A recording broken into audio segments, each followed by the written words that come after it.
जय श्री कृष्णा। योग प्रधान ब्रह्म विद्या का प्रतिपादन। सनत्सु जातीय 5वां अध्याय।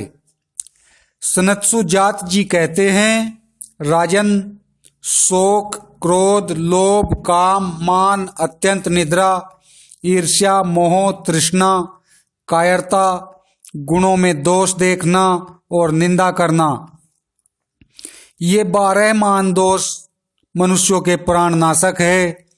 राजेंद्र, एक एक करके ये सभी दोष मनुष्य को प्राप्त होते हैं, जिनसे आवेश में आकर मूढ़ बुद्धि मानव पाप कर्म करने लगता है।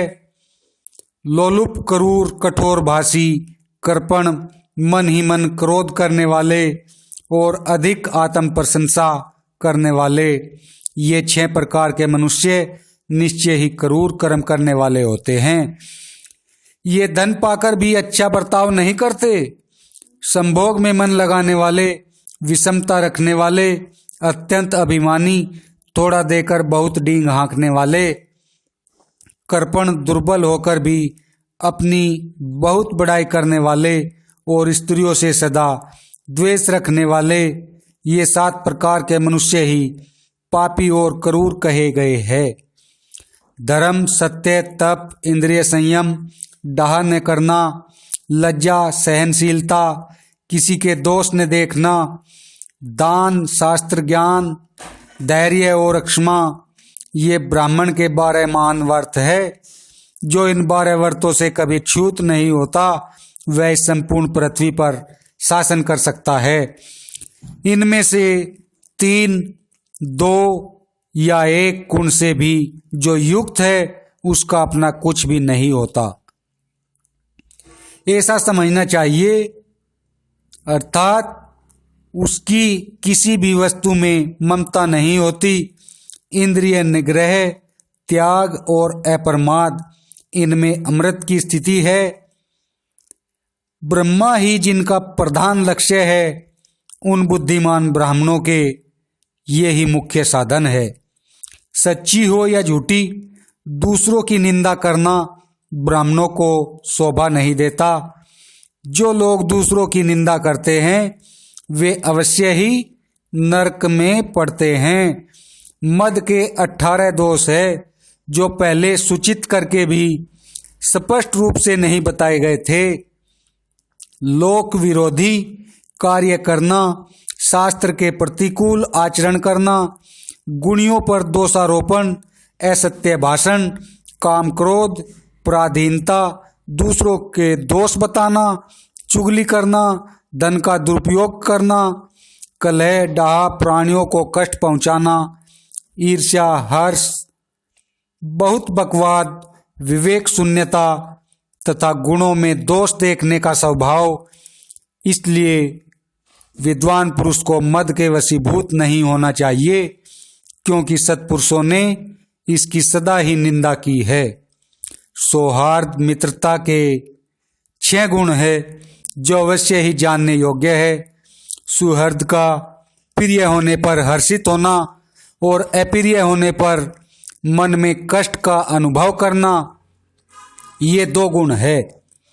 तीसरा गुण यह है कि अपना जो कुछ चिर संचित धन है, उसे मित्र के मांगने पर दे डाले। मित्र के लिए अयाच्य वस्तु भी अवश्य देने योग्य हो जाती है। और तो क्या, सुहृद के मांगने पर वह शुद्ध भाव से अपने प्रिय पुत्र, वैभव तथा पत्नी को भी उसके हित के लिए निछावर कर देता है। मित्र को धन देकर उसके यहाँ प्रत्युपकार पाने की कामना से निवास न करे, यह 4था गुण है। अपने परिश्रम से उपार्जित धन का उपभोग करे। मित्र की कमाई पर अवलंबित न रहे, यह 5वां गुण है। तथा मित्र की भलाई के लिए अपने भले की परवाह न करे, यह 6ठा गुण है। जो धनी ग्रस्त इस प्रकार गुणवान, त्यागी और सात्विक होता है, वह अपनी 5 इंद्रियों से 5 विषयों को हटा लेता है। जो वैराग्य की कमी के कारण सत्व के सत्व से भ्रष्ट हो गए हैं, ऐसे मनुष्यों के दिव्य लोकों की प्राप्ति के संकल्प से संचित किया हुआ यह इंद्रिय निग्रह रूप तप समृद्ध होने पर भी केवल उर्ध्व लोकों की प्राप्ति का कारण होता है, मुक्ति का नहीं। क्योंकि सत्य स्वरूप ब्रह्मा का बोध न होने से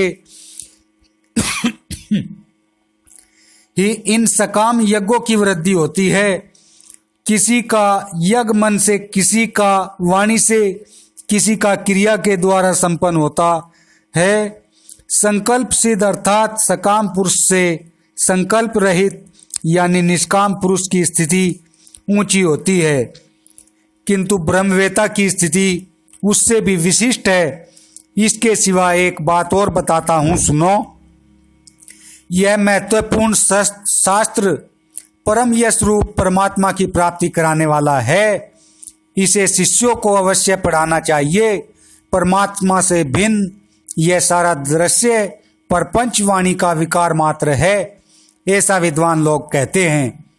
इस योग शास्त्र में यह परमात्मा विश्वक संपूर्ण ज्ञान प्रतिष्ठित है। इसे जो जान लेते हैं वे अमर हो जाते हैं। राजन, केवल सकाम पुण्य कर्म के द्वारा सत्य स्वरूप ब्रह्मा को नहीं जीता जा सकता, अथवा जो हवन या यज्ञ किया जाता है उससे भी अज्ञानी पुरुष अमरत्व को नहीं पा सकता तथा अंत काल में उसे शांति भी नहीं मिलती।